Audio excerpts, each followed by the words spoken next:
Hi, Fashion Dolls. It is Motivation Monday, January 24th, and welcome to an all-new episode of Style by Stevie. Today's special guest is a New York-based actor, director, and screenwriter from the Bronx. Now, we all know J-Lo is from the Bronx. We all know that Mary J. Blige is from Slow Bomb, Yonkers, New York. So I'm super excited to have our very special guest on today, Angel Dillemuth.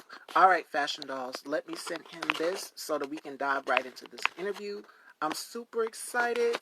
I'm about to add him on. But as you guys all know, today's show is sponsored by Exclusive Beauty Hair Store. Today we decided to do something a little different with hair color. We wanted to go for something more elegant, something more out of the box. And today we lost a fashion icon. I'm just going to talk about it because you guys have heard me mention this fashion designer on my show as one of my favorite fashion designers for the longest.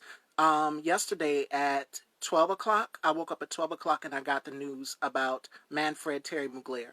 And I'm super, super devastated about it. I'll talk a little bit about Manfred Terry Mugler, and I've interviewed some of the models who've had the pleasure of working with him in his show here on this platform. So without further ado, we'll talk about that when Johnny returns. But our very special guest is here with me today, Angel Dillemuth. Look at my gorgeous sister. Hey, Sky, thank you. Make sure you guys please go and follow my brother, Sky. He's a vet in this business, so make sure you guys please go and check him out. Today, we decided to go with Pretty in Pink. So Pretty as a Peach is the theme. I was thinking T-Boz from No Scrubs with the makeup, so definitely. All right, Fashion Dolls, let's get into this interview with our very special guest.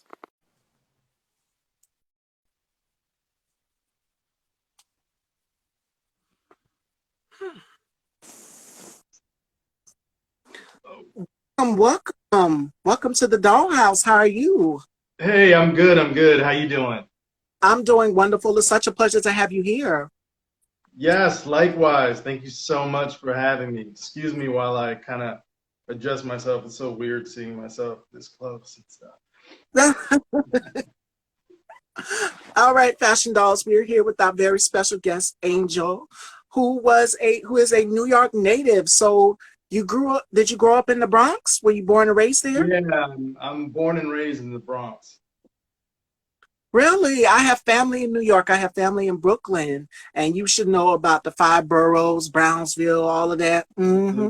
Absolutely. All Absolutely. right. So how many brothers and sisters? Too many. In my immediate family, I have two older brothers and three younger sisters. Okay, okay. Yeah, we're the So Brady Bunch. what made you get into acting? How did you get your start into acting? Well, actually, that started when I was a young child. My two older brothers, they were doing these church shows. Um, they weren't necessarily church shows, but they were performed in the church. So we had this program called CAC, which was really amazing for myself and other young individuals because it kind of gave us like a home essentially.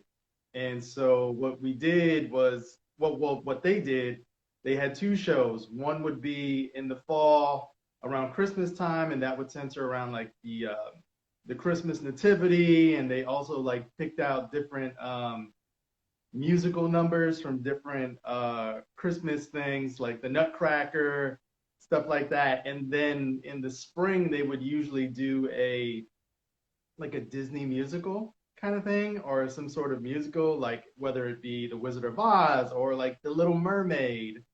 The first thing I actually did, I was the dog in The Little Mermaid, which I remember vividly. Okay, okay. So with that, growing up doing the stage, the school plays and things like that, your career has progressed. Let's get into these roles on these hit shows and platforms that you've done. All right. So Almost Family, you've been on Luke Cage, A Person of Interest. One of my favorites is Blacklist, and you've worked alongside of some heavy hitters. Now, this is one of my babies right here. Not this Man Crush Monday. So Michael Ealy, if you ever watching this, Oh, I actually um, have a funny story. Funny story. But you can continue. I'll get to that when whenever you you've want. also If you're a fashion girl like myself, you've worked with the beautiful Natalie Portman. Mhm. So, oh my goodness, you've worked with some heavy hitters. So, on being on these platforms, being on set, it's no longer school playtime. But Yeah. what is that experience like for you? It's like, is this real? Like, are you imagining like this is unreal? Like, what's running through your mind? I think it's a combination of everything you just mentioned right there, because there's this, well, I would say most of the time as an actor, you're, for myself, and I know for a lot of other actors, it's kind of like, well, when am I going to actually be back on stage? When am I going to actually be back on set? We go through this period of uncertainty, and in the meantime, we are taking classes, we're reading plays, we're reading screenplays, we are working our side jobs or our career jobs, dealing with our family, and just dealing with that day-to-day anxiety in terms of, all right, so when's the next audition? When's the next booking on top of that audition? And then the auditions, they'll either come in a bunch where you have like 5, 6 you need to get out within the next 2 to 3 days, or you get one, every two to 3 weeks. Um, and then when you actually get the job, then it's like, oh crap, I have to deliver. And then sometimes you see who you're in a scene with, and it's like, oh my God, I really have to deliver. But then what happens, at least for myself, a lot of the time is when I get on set and I meet these people and I interact with the director, the ADs. It's just really cool. It's really relaxed, and that's what it's like usually. Um, there have been there's been one occasion where I was just like, I don't think the director really likes me. Like, what's going on? Like, why am I here? But usually it's a really cool time, and sometimes even just with what I just said, it's we can get wrapped up in our heads, and we can turn something. We can really make things bigger than what they really are, and we even do that in our audition. We make things bigger than what they need to be instead of just keeping it simple, keeping it grounded in truth. And that's one thing we even have to do on set. Like we're here, we're in this moment, we're on set, we got the job, we have the job. Let us do our job, and just try to just let go of everything else. Absolutely, 100%, 100%. You said you had a funny story to tell me about my husband in my head. Not so much about him, which I was really surprised. Like he was really zoned in. Like he's usually like the pretty guy and stuff, and he's a beautiful man. Like, don't get me wrong, and he was really really focused, really set. I cannot speak much more highly about him than just like how in tune he was. But I like my best friend Corey. He found out I was gonna work with him, so he said this funny joke. He was just like, "Don't get lost in his seafoam green eyes," and so that stuck with me. And the guys who I'm at the table with, um, we're kind of we're playing like a game. I forgot what we were playing. It was cards, I think. But I started sharing with them this story. So literally, I set up this story, like the joke my friend told me. Like I told them that, and then we were just cracking up the whole time, and it just like came up so authentic. It was like we broke this moment of just like genuine laughter, just having fun of like just don't get lost in the seafoam green eyes. It's just like it was just so hysterical in the moment. And what was really cool about that is like a couple of the other dudes, like one of the guys, Alessio, he was in the same agency as I, and we had really built up a friendship. And then another guy, Manny, Manuel Galan, he actually went to the same undergrad as me, so we already had like these ties built in. and that was really awesome. And then like we just became even closer friends after that experience. Okay, okay. So with that, you've been on set with some heavy hitters like Michael Ealy, Natalie Portman. You're also a writer and director yourself, and you received Yeah. your MFA at the Actors Studio Drama School and completed the British American Drama Academy's Midsummer and Oxford program. Yeah. And you're currently studying with Tony Greco. So tell us a little bit about that experience for you. About which one? The training aspect Yes, or? yes, the training aspect. Um, well, I went to grad school because well, first off, I was like I needed some structure, and then I wanted to train with the best. And then a buddy of mine from undergrad got in, and I was like, if he could do it, I could do it. Like there's this competitive side to me. Nothing malicious. He's a really good friend of mine, and so I went there, and the program itself is really incredible. There's things I loved about it. There were things that I didn't love about it. Um, and just the training was it was rigorous, but not super rigorous. I think it just kind of depended on how much you got involved with and how much you were doing. For me, it was like when we got to our third year of the program, I was in four pieces, like four different thesis shows essentially, and so that was like super intense. Like it was, I would go in, I would be there from like 8 a.m. to like midnight, or yeah, because I think midnight was like the longest we were allowed to stay. So I would be there just essentially all day, come back home, and then just kind of rinse and repeat and do it again. And what was really nice about the program for me was one, the structure, two, I got to learn a lot more. I got to practice some things. I got to try some things, and I met some really amazing people. I think some of the best people I met in terms of like personality and people who have really like um, been there for me have been people from this program. Um, and now when I went to the program in Oxford, England, that was just incredible. It was just immersive, and I got to learn like a different style, and just get more in tune with Shakespeare. And I met some really amazing people. I mean, there are people who are in that program that are really, really, really blowing up.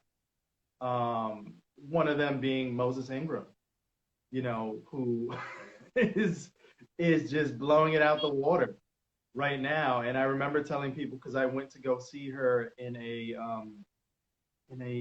Yale production along with two other people that I knew, and I saw, and I was just like, wow, she is going to blow up. And nonetheless, that's exactly what happening. In addition, yeah, there's just so many other people, Taj Bello, Newt, uh, Nori, Victoria, who is crushing it, and you should definitely look her up and interview her. She is just an amazing soul, an amazing person. Um, just so many wonderful people I met there who have really enriched my life and are really there for me today. Like, I moved to LA recently, and one of the people from the program, he's been, you know, really great in terms of helping me, him and actually another person that I met in the program.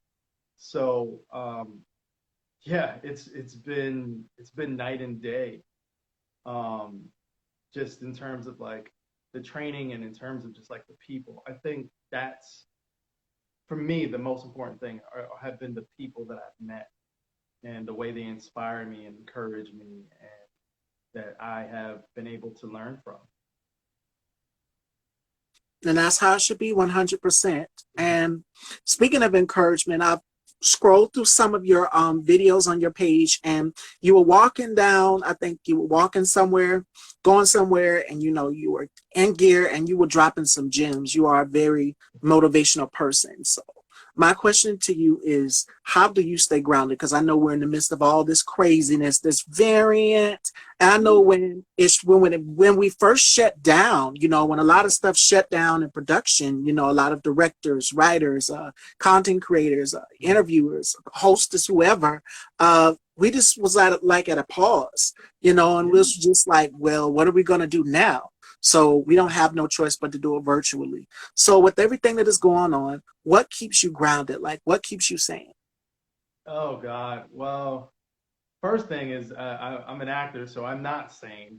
I think anyone getting into this has to be a little bit insane, um, because we typically, not all the time, of course, there's always exemptions to the rule, but we typically don't have that full stability. We have to work odd jobs, we have to work service industry, we have to work things that we can get out, so that we can, well, at least before, make the auditions in person, or so that we can, excuse me, so that we can leave town to go do that play, or so we can leave so we can be on set for a day, 2 days, a week, a month, whatever it may be. So there's a lot of uncertainty within that. But for me, to answer your question in terms of being grounded, it really ebbs and flows. I think for me, what works for me is therapy. Um, I'm very fortunate to have a wonderful therapist the past few years, and my past relationship, my ex girlfriend, she was very big on therapy. She actually became a dance movement therapist. So while she was studying in her graduate program, I was learning a lot more about myself and things, because she would share stuff that she would learn, and then me, like, I'm a huge research person, so I'm like always researching and digging, and so I actually learned a lot um, about myself, about things she would share and books she would read, and she'd be like, oh, you should read this, you should look into that, and I wouldn't always do it, but I learned a lot about myself in terms of just like how to manage myself and what's going on, and learning about, like, okay, these thoughts or these patterns of behavior stems really from childhood, and then taking that to my therapist and um, addressing those things. So that's one thing that helps keep me grounded. um, I would say another thing is just trying to stay proactive. Um, trying not to get so down. Like if I start feeling down, if I start feeling under the weather, like go for a walk, go do something active. And of course, I'm not always successful. I'm only human. I've had a period of time where I've gone really down. It was hard not to, especially while still being in the midst of this pandemic. Um, so yeah. It ebbs and flows. Therapy, also going out, meeting up with friends or talking with a friend on the phone. Sometimes even that is, just having some sort of connection to another person helps me specifically realize, like, I'm not in this alone, and I think that's something a lot of people don't necessarily realize. Like, they're not always as alone as they feel they may be. And there's always going to be at least, one person, one or two people. And what I've realized is there's actually more than one or two people. Like, there are people out there that I've barely spoken to, who would actually, like, help out, who would actually listen, who would actually do things to help me realize, like, I'm not alone. And I think a lot of other people have that, but it's hard to realize that, especially when you're suffering, or you're suffering in silence. Another huge thing for me is games. I'm a gamer, so I play video games. Video games give me just an outlet to relax, release, and sometimes detach. I see you, Alex. Um, Alex and April. April says, great looking out. And shout outs to my co-host Marco DePrince. He has his podcast, Hear Me Out.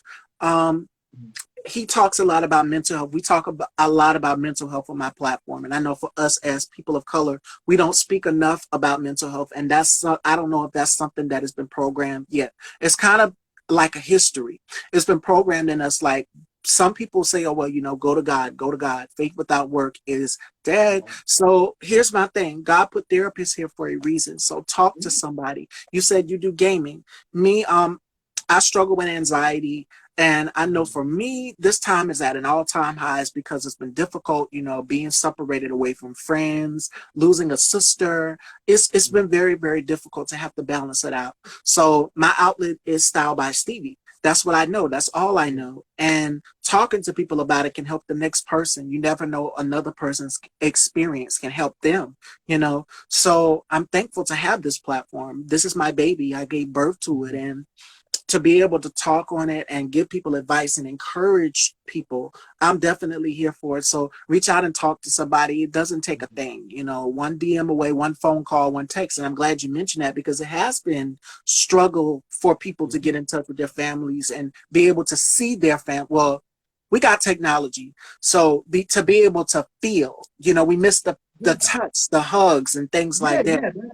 That's Yeah, one thing that I think even within growing up in New York and being in, at least for me, growing up in the 80s and 90s, I don't think certain things were as accepted as they are now. I mean, like I right. feel like so many of us are us so many of us, excuse me, are touch deprived. So just getting a hug from someone means so much. And I think now, even though we have these wonderful advances in technology, such as video messaging, like not being able to physically hug someone or just even be in the company of them, like that is really like that's a struggle. Like that's hard, and yeah, it's one of those things where we probably didn't even grow up with enough of it. It's a lot of like, oh, just toughen up, like, why you crying? What you upset about? You a man, don't do that. It's like, come on, man, like be serious. And I kind I of see made you, that face because I see you over there. I'm I, sure you must have heard that, quite a bit. I, Like I, it's I'm a pull the woman card for a little bit because I am a Mhm. woman, and Yeah. for years, I've heard that men, growing up, that's exactly from you coming from you as a man. That's what men have heard for years that you need to toughen up. Oh, don't cry, don't show emotion, don't hug, don't do this. That is what's called, ladies and gentlemen, toxic masculinity. When you have all of this repressed anger and stuff inside, you can't take it out, you keep it repressed, don't cry, don't show emotion. That is toxic masculinity. And that's what we're trying to break. We're trying to break that cycle. And crying does not make you weak. It does not make you weak. It shows that you're human. There is nothing wrong with crying. There's nothing wrong with releasing emotion. It's difficult for everybody, for men, women, everybody, even college students, to be able to be in away from their family. It's difficult. You're leaving home, you're going to the dorms and the college campus and things like that. It's difficult for everybody.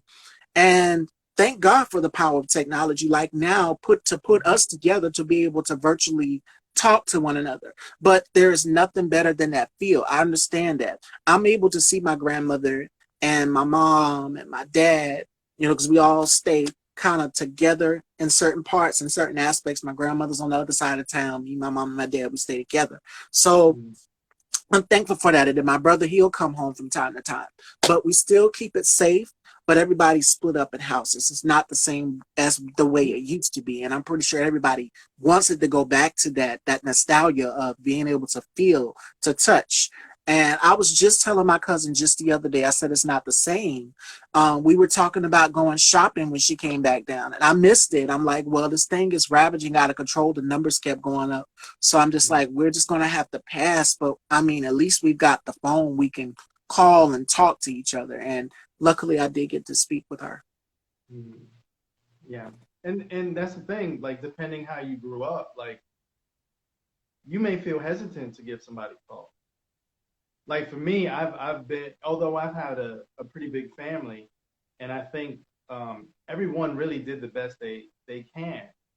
Um, it's still hard for me to reach out and call people. Like even people who I know like care about me and love me. Like it's a challenge for me to want to ask for help. It's a challenge to just reach out and call somebody and just talk, just have a normal conversation. Um, like that's hard, like there's always that fear of just like of one rejection. Like that's a huge one. The fear of Right. rejection. Um, you know, for me, and it's like I'm already getting rejected so much, in this industry and dealing with this, so I could deal with it to a certain extent. But if it's like people I love, people I care about, like okay, I'd rather just reach out once in a blue, see how it is. Um, but it's hard. It's hard. It's hard sometimes to reach out, especially with having grown up, um, in a tough area and a tough time. When there wasn't as many advancements or there wasn't as much knowledge about things. Absolutely. And I love what you also just said about uh, what was it?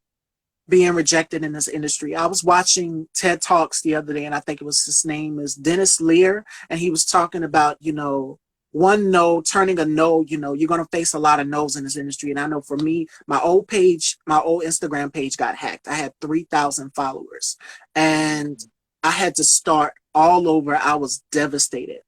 But I've reached out to people to do interviews, and I've gotten no, no, no, no, no. And then finally I started getting yeses. I'm just like, yes. Okay, doing an interview, I'll come out.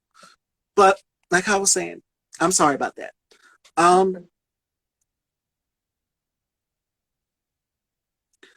was stating that you're going to face a lot of no's in this industry. And I've gotten told no for people that I've reached out to come on this platform. And the thing is, I'm just like, okay, that's just a no. I take it as a no, and then I keep going until I get a yes. So you have to keep going. You have to, this is about perseverance. So you take all of these no's and you focus on something like a yes, most definitely. And I'm thankful to have gotten those yeses. I've fought hard and worked hard to get where I'm at, to get these yeses. So you're going to face that in this industry, but Dennis was basically saying, I think he said something about a boardroom, going into a boardroom for a conference and doing a pitch, and they turned down his pitch. And he said, oh no, I'm not going to lead with this mindset. I'm going to take this no and I'm going to turn it into yes. So yes, I'm sorry about that. I lost Fuzzy because my mom is outside, but yes. No, it's all good. Don't worry about it. Don't worry about it. But yeah, I mean, the rejection it's nonstop. And it's just wild how things can change because you can go from just like a bunch of no's to just a bunch of yeses. And then that goes back to a bunch of no's. But then I think the key to look for, especially with acting within getting those no's, is okay, I got a no for this show, but they're calling me back in again. But now they're calling me back in for something bigger.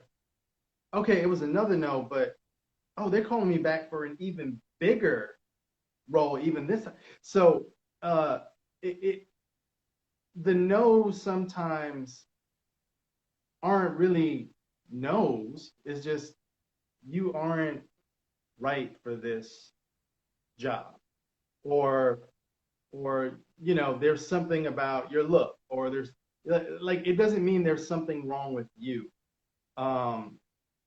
Because like just from experience, like I recently signed with a new agency, and I moved to the West Coast now, so I'm meeting with all these different shows and stuff, a bunch I've never even heard of, and I sometimes get down, but then I look at certain trends where it's like, oh my God, I got called in for this one show 5 times.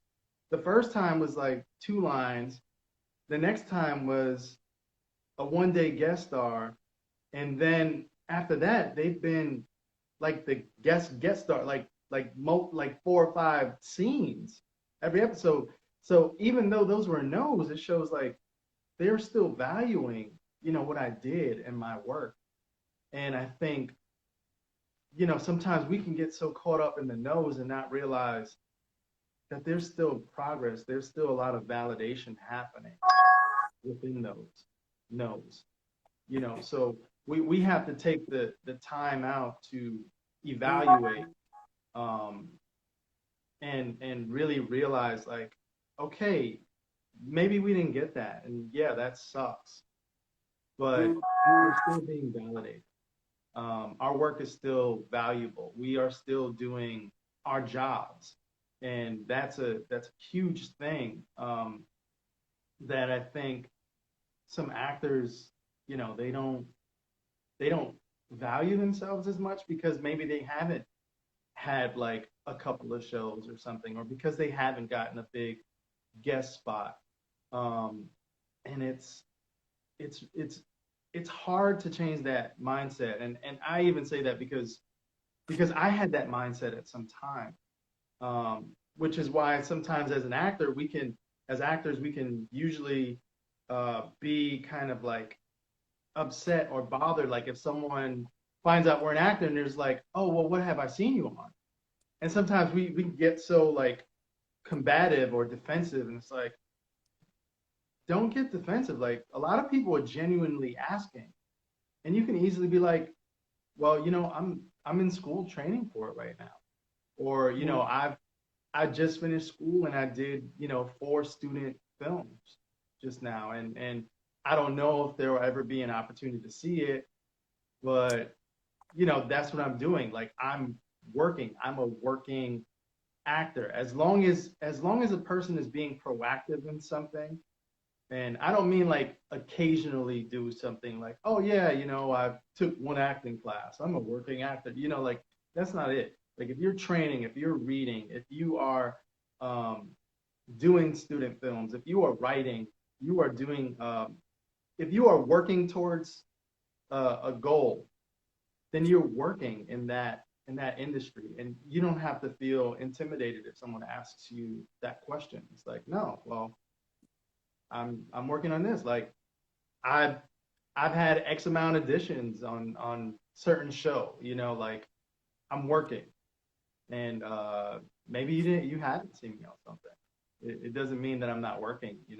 And I think we have to remember to be gentle with ourselves, and treat ourselves with care, and try to realize that our first reaction to something is usually a defensive reaction, and then to take a step back, um, and just kind of go from there. Absolutely, 100%. And speaking of working, let's talk about your first short, Night Runners. Tell us about that. What was it like producing this project, working on your first short, your first project? What was that experience like Oh for you? God, that was, whew, that was stressful. It was super challenging because I did the thing that I said I always do, which I said earlier, which is um, have an issue with reaching out to people. So I tried to do almost everything by myself. And, like I wrote it, I produced it, I co-directed it. So I was smart enough to get someone who I had worked with before to like primarily handle that. Um, but basically, I tried to put on too many hats. Not tried, I put on too many hats. And that really, I would say that hurt the project. But at the same time, I'm very um, happy with how it turned out because I got it done. A lot of people don't even get things done. And for me, that was a major accomplishment because I learned so much. I learned about vetting people. I learned about like casting. I learned about just like one, just taking time. Sometimes you need to just take time. Like I rushed. I got everything done literally within 4 to 5 weeks, from finishing the screenplay to getting the team together to filming it. So this doesn't include post-production. Like I really got everything done in such a short amount of time, and I think that also kind of hurt it. Um, but that's what I'm saying. You know, everything's a learning process, and very happy with that. I am actually currently working on another script where one of my mentors he did help kind of guide it, and I was planning on directing it, not being in it. I just wanted to write and direct, but then from looking at it, I figured I should take it even further step back. I shouldn't direct it. I should just write it. Maybe I'll be in it in like a shorter role, if anything. But I reached out to a director who I'm really excited about. I worked with him briefly last year.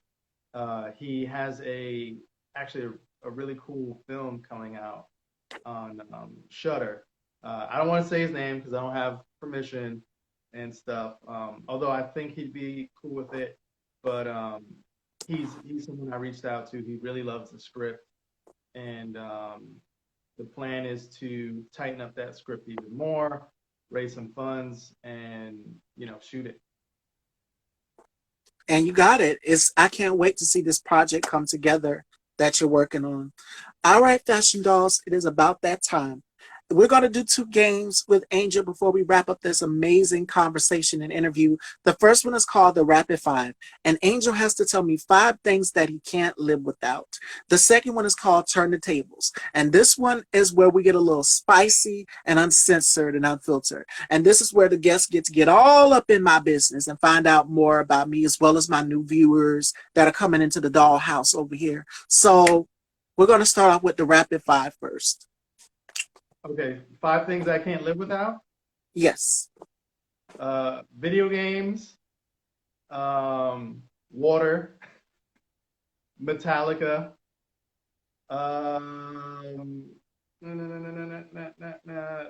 sunrises, and hugs. Oh, all right.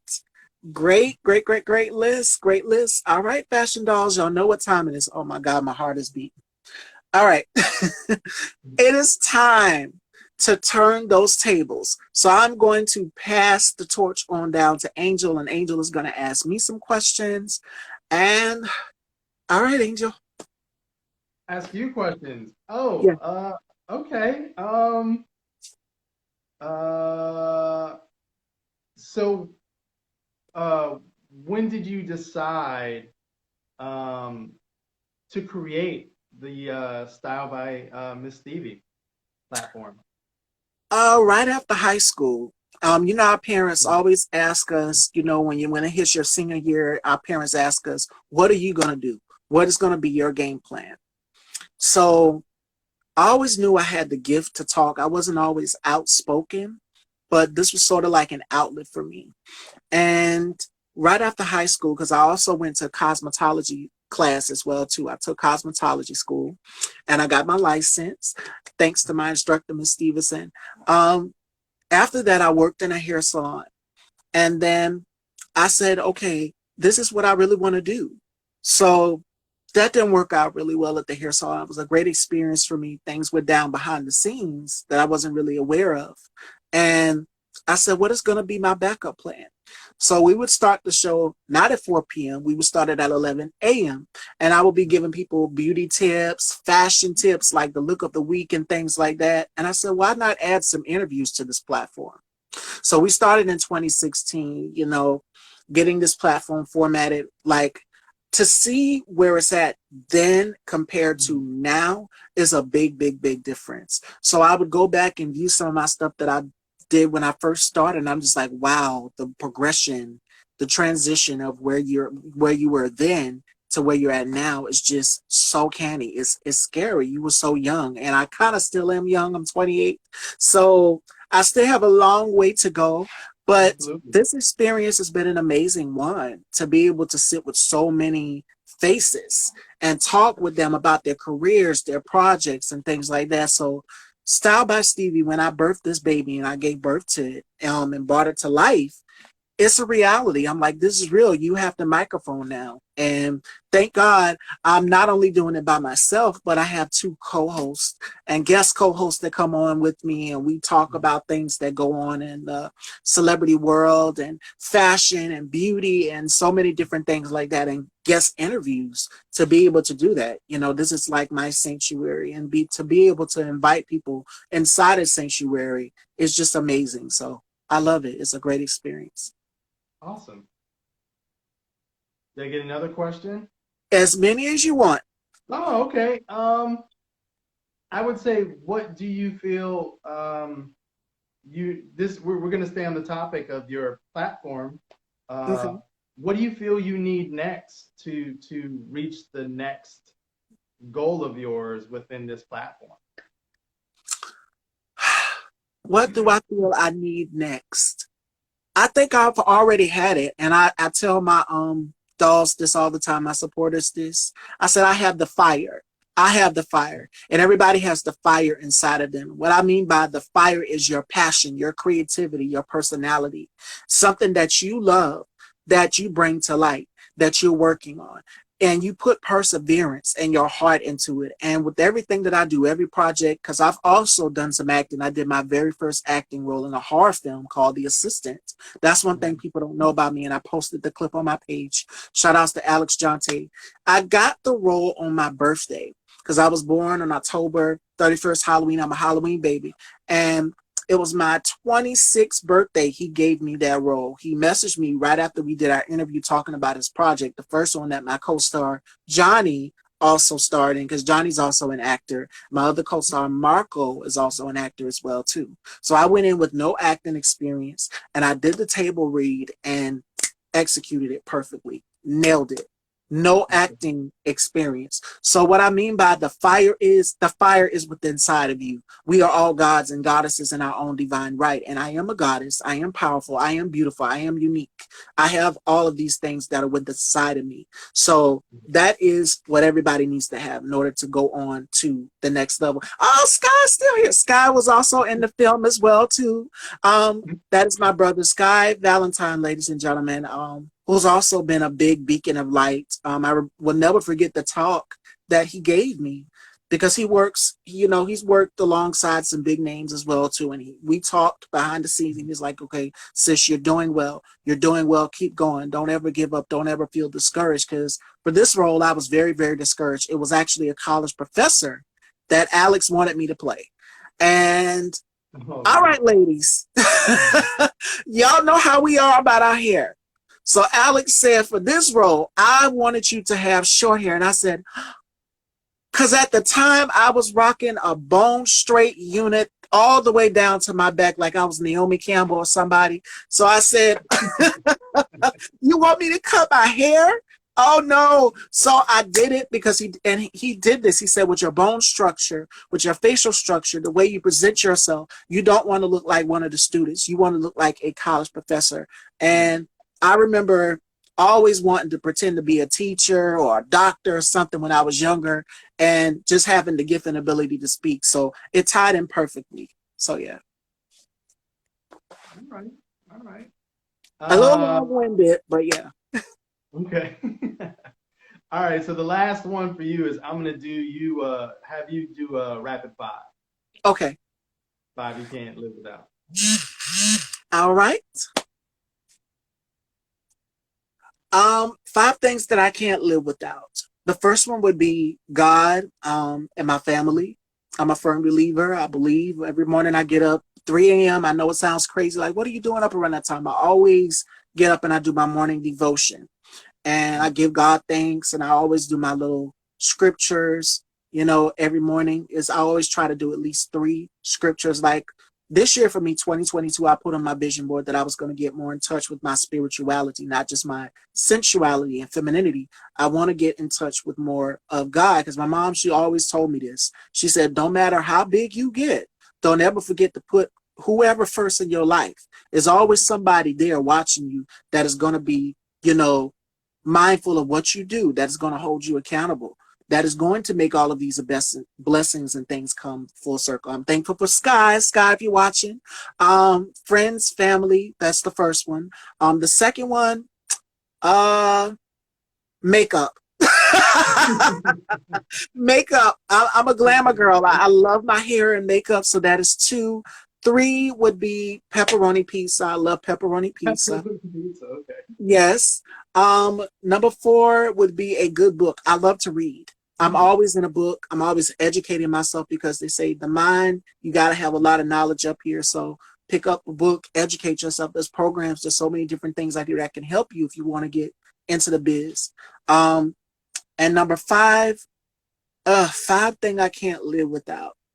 I would have to say my phone. It's very important dates and events. I'm always planning, writing things out. I do it the old-fashioned way too. I have a planner, agenda, book, memorandum, always writing things down. So I would have to say number five will be my phone. Yeah. Okay. Mm-hmm. All right, fashion dolls. That concludes the Turn the Table segment. My question for you, Angel, is where do you see yourself next in your career? Can we expect more producing and directing from you in the future? Oh, well, yeah, like I said, I have the film I'm working on right now, which I'm writing, and I hope to actually film this year, which I'm planning to film this year, not that I hope. Also, there's a play production, which I was supposed to be doing next month, but that's been postponed. So I'll actually be doing a production of Cat on a Hot Tin Roof in when is it now? It is postponed for September in Virginia. So I know I have that on the horizon, and just keep auditioning. Just keep auditioning and training and reading and trying to enjoy life and navigate this crazy COVID world. Yes, you said it right, crazy, because it's difficult for a lot of us. Like a lot of things that have been put into production have now been postponed. A lot of singers are Well, canceling theater, yeah, concerts, and theater's been hit. It's been hit so bad, and I really feel um, terrible for for the actors who just primarily worked stage because it's been so rough. Like I know people who have lost multiple shows.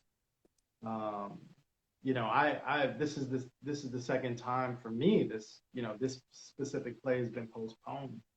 But I know people who like all they do is theater, and then they lost stuff, and then stuff kind of came back. So then they got back into it, and then boom, everything just taken away again. yeah. So it's yeah, it's heartbreaking, and then just the people who work, like the stage hands, the house managers, the staff, the ushers, um, all these people are losing jobs. Like it's horrible. It's horrible. And it's a difficult time for everybody that's on the team, everybody else as well too, behind the scenes, the hair, the makeup, everyone, the lighting, all of that, the aspect of it is difficult. A lot of singers and songwriters have been canceling concerts, postponing concerts and things. I know around this time Paris Fashion Week is still going on, but they're still doing it, COVID safety Yeah. first. So on all aspects everybody's taking a loss, and it's terrible. But so many people have become so creative throughout this whole thing, even when it comes to self-taping. When I've interviewed actors, they said, okay, I did my self-taping right here in this place, blah blah blah, at home. And yeah, it's been difficult for a lot of people, but we're going to get through this. I have faith that we're going to get through this. I'm always been the optimistic one. Yeah, I mean, this opportunity too has also provided a lot of this time too has also provided a lot of opportunities for people. Like I have a really good friend that I met through Midsummer in Oxford, and his oh man, the him being able to self tape, his career has really started to blossom, and I'm so happy for him because he's like a brother to me. And he had actually stayed with me when he had his first gig out in New York when I still had my place out there. So, um, it's a weird time. It's a tricky time. There have been, of course, struggles, but it's also created a bunch of moments for people, and it allows us to be creative and also kind of, I think it really shed a light for a lot of people in terms of what they're doing and what they don't like doing, in terms of jobs. Like so many people have resigned from jobs, myself being one of them. Although I was planning to leave that job I was at in New York prior to, it was still like, I don't care if there's a pandemic. Like this place is awful. And I think a lot of people have realized either where they work is awful or where they work is like a dead end or it's not what they really want to do. So just like this time period has been a time where we've been able to, well, not everybody, when I say we, but a lot of people have been able to kind of shine a light on their life in terms of what they want, what makes them happy. And of course, you have to do things that you have to do to survive and hopefully Mm. thrive in the world. But it doesn't mean you have to be miserable. It doesn't mean you have to hate your life. You know, there are ways to progress out of the situation that you are in. And of course, there are always worse situations. Um, but if you just take things one step at a time, try to plan, do what you need to do, like you can create something better than what you had in the past. And yeah, it's been a unique time. Absolutely, 100%. So, the final thought, and I'm going to let Angel give this. Is there any advice that you would like to give to someone who's looking to get into the acting biz or do some directing or producing or writing behind the scenes? What advice would you give them?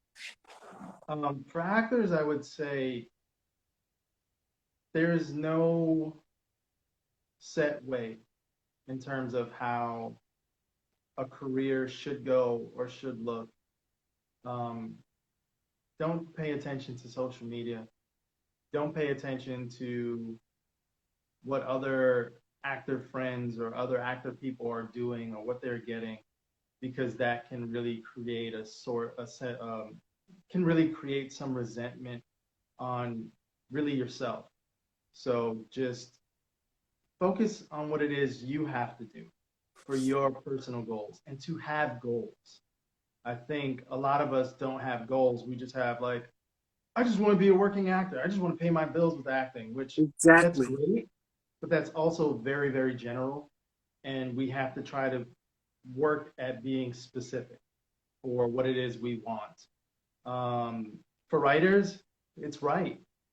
Just write, you know, pick a time in a day, pick a time for every day you can write.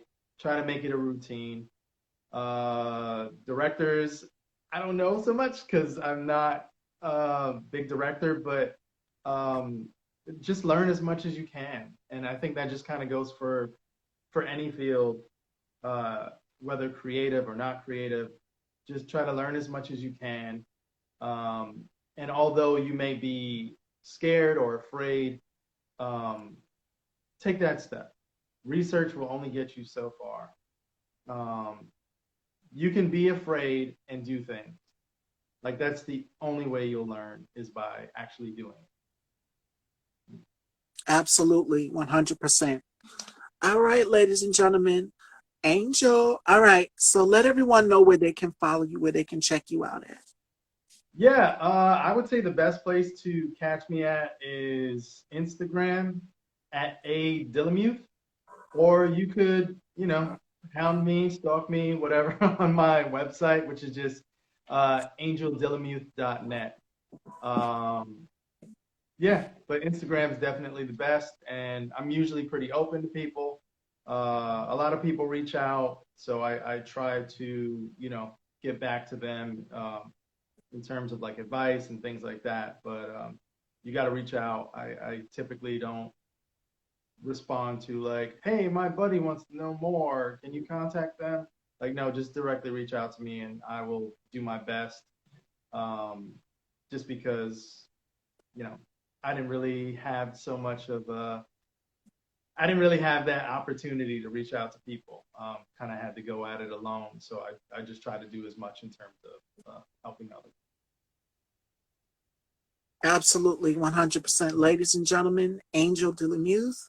Tomorrow, joining us, ladies and gentlemen, we have Tony Jones, an actor at 3 p.m. And 4 p.m., we have the Jaded Nerd. You guys remember him from YouTube. He's going to be here with us tomorrow as well. And we have some more amazing guests throughout this entire month, all the way up until February. So make sure that you're following Style by Stevie Daytime right here on Instagram. We love you. You guys, please be safe. Make sure you're keeping warm and all of that. Go get yourself some comfort food. This will be up.